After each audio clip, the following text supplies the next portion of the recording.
So hello everyone. Welcome to our first class ICT in education, and we are going to dive into foundations and theoretical perspectives. And first of all, we'll begin by understanding what ICT means. And remember, ICT is or comprises of two broad terms, which is IT, which means information technology, and CT, which is the communication technology. While IT oversees the use of computers or the process of managing of data. Uh, the communication technology focuses on transmitting it, and this broad term comes together or forms a synergy in education. And according to UNESCO definition, it says it is the use of digital technologies to facilitate teaching, learning, and management of education systems. So you see, ICT is not a supplement, but is actually a catalyst for pedagogical transformation. What does it contain? Yeah, that's why you see we have ICT encompasses computers, we have the mobile devices, we have the internet technologies, learning management systems, uh, and so on. So you see that because of the advent or the progress of technology, the emerging technologies, these tools are not a stranger within the educational environment. It's beginning to change the landscape, and that's why that's what this lesson is all about.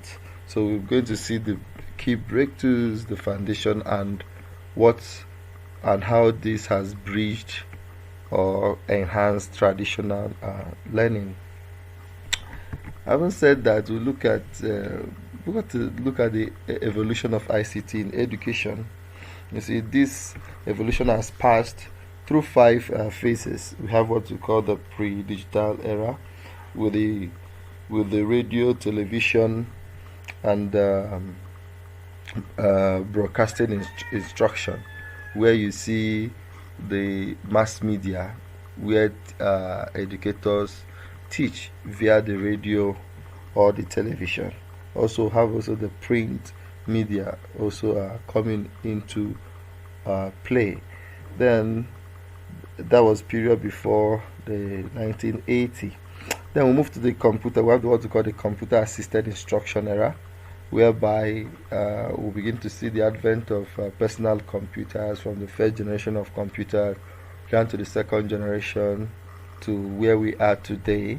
We begin to see development of learning materials which are delivered through the computer, the internet, and what have you. And we have the internet and multimedia, which from the 90s to the 2000s, this is where we begin to experience what we call the web-based learning. We begin to see portals where online courses are being hosted. We begin to see the advent of email, where we send personal messages, and many of these materials being digitalized, which takes us to the digital learning era, where we have the e-learning platforms, the virtual classrooms, and the advent of the mobile technologies. We begin to have the learning without bounds, whereby you can even be on the go and with your mobile devices, whether your tablets, your phones, you can learn. And presently, we'll see the current digital, or we'll say the post-digital learning era. This is the era of AI. Then we're going to see things like the cloud computing, where most of the services are being shared or hosted online, and we have the big data, the advent of data management, and many systems being adaptive. This is where learning systems can adapt to user or learners' preferences. So these are part of, or what we say, are the evolution of ICT in education. But ICT in education has functions in three main scope, and this scope cut across instructional delivery, educational management, research, and collaboration. And instructional delivery is whereby it enhances teaching and learning through different forms: multimedia, visual simulations, and interactive content. When we talk about multimedia, we are talking about combination of more than one media in a learning presentation. We see you can have a learning presentation that combines text, audio, and video. We can also see visual simulations where by you by the use of digital technologies you can simulate a real environment in an unreal context, and we have contents whereby users can interact with during instructional delivery. We also come to educational management, whereby many administrative processes in education or in the university, for example, have been automated. For example, student registrations, assessments, whereby you can assess students digitally. We have tools now for record keeping, and so on and so forth. Then talk about research collaboration. We begin to see where more than one student or more than one researchers can be on a platform where in different locations while working on a particular study or research. We begin to see more advanced data analysis method and software being used in research.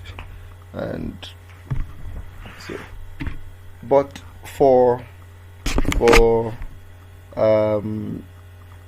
ICT for we to understand how technology mediates the learning process, we need to look at three major theories which has also explained how technology is being used or mediates the learning process. So first of all is constructivism, which is from Piaget and Vygotsky. Basically, their ideology maintained that learners construct knowledge through active engagement. So meaning that the learners must have gotten some form of knowledge, and upon their active engagement they are creating new knowledge. So it's one of the student-centered learning theories that promotes hands-on learner-centered teaching. And some of the ICT applications we see that engage that a form of visual library, project-based learning, where students are learning hands-on. And I remember in one of my classes I talked about the PhET simulation lab, where you can find some science simulation tools or materials. So all these things are in support as ICT applications that actually adapt the constructivism theory and promotes the student-centered learning. The next is connectivism, which is proposed by Siemens Downs, and it talks about learning in digital age. Of course, that talks about the learner's ability to connect with specialized information. So connectivism postulates that knowledge resides within a network, and through those network of individual, through those learning network generated, people learn. So that's where we begin to see the things like social media, the massive open online courses that encourages collaboration, and so on. We'll talk about the diffusion of innovation. The diffusion of innovation theory from Everett Rogers explains that how new technology spread within a social system through 5 stages, and these 5 stages are innovation, persuasion, decision, implementation, and confirmation. So this helps to understand why teachers' attitudes and institutional support critically affect ICT adoption. So when we look at these 3 theories, we'll see how they have been implemented in development of technology today. For example, we have the interactive whiteboards, the visual labs, which integrates the constructivism. We have the connectivism, where knowledge resides through networks. So we have different learning networks like the social media, where social media can be used. We have things like ResearchGate for academia, academic collaboration. We have Coursera and the other massive open uh, online courses. And for the diffusion of theory, we have talked about the innovation, persuasion, decision, and implementation. So, which informs uh, institutional support and teachers' adaptation of technology. So, one example is the NUC Visual Learning Initiative in Nigeria. So, of course, if teachers must integrate ICT or use ICT in education, there must be some form of competency that has to be achieved. So, according to UNESCO, when considering their competency frameworks that the teacher need to have, they must demonstrate these proficiencies across this level. First is the technology level, which is the basic use of tools for instruction. Example, using Zoom and Google Classroom. The next one is the knowledge deepening, which is the using of ICT to expand students' understanding of complex concepts. For example, when you are using the quiz or Kahoot for conducting quiz for explaining abstract concepts, and we look at knowledge creation. That's facilitating innovative learning environment, designing content, managing virtual classroom, and integrating adaptive tools. So I don't know. You can engage my comment section by telling. Let me hear your thoughts on which of these levels best describe your current ICT competency. What do you think about the ICT competency? On which level do you think you find yourself?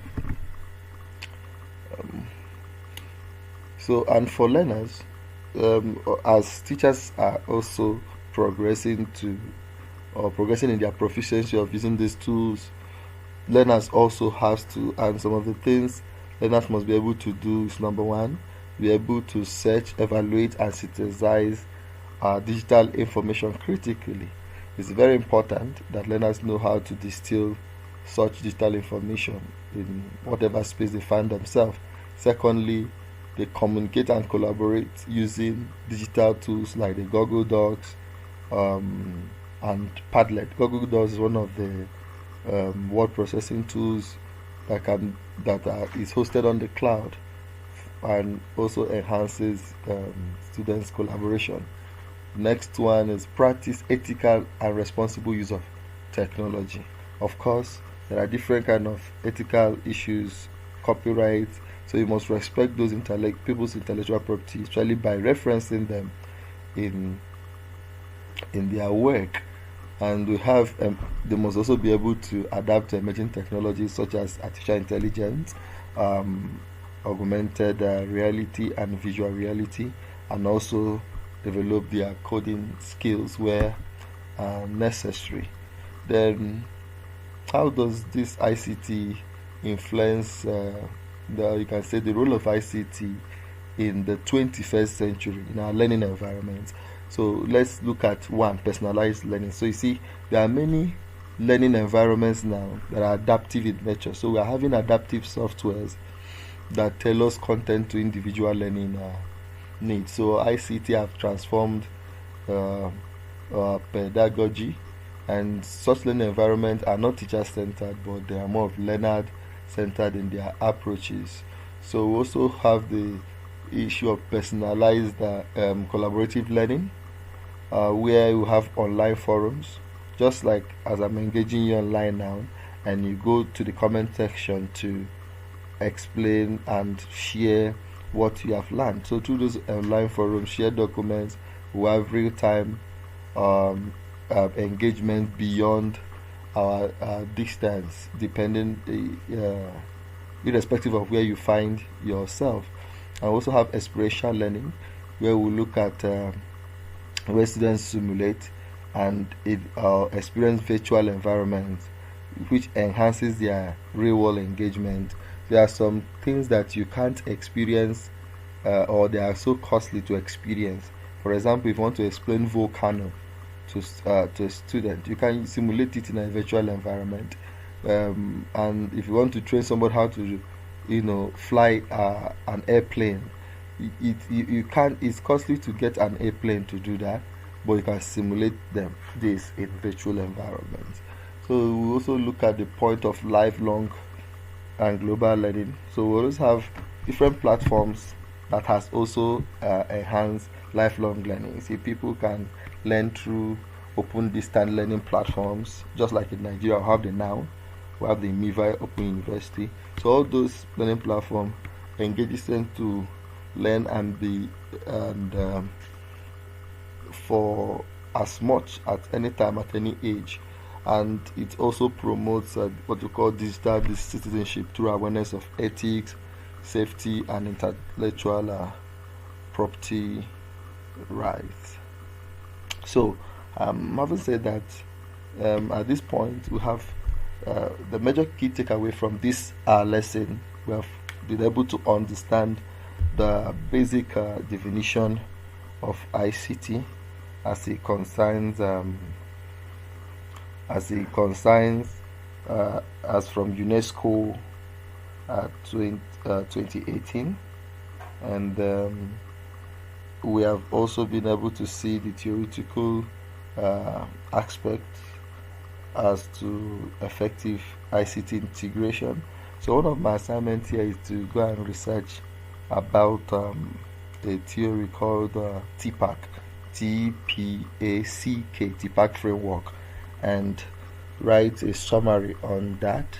We've also been able to look at the competency matters for both teachers and learners, and why they must acquire digital skill aligned to the UNESCO global framework.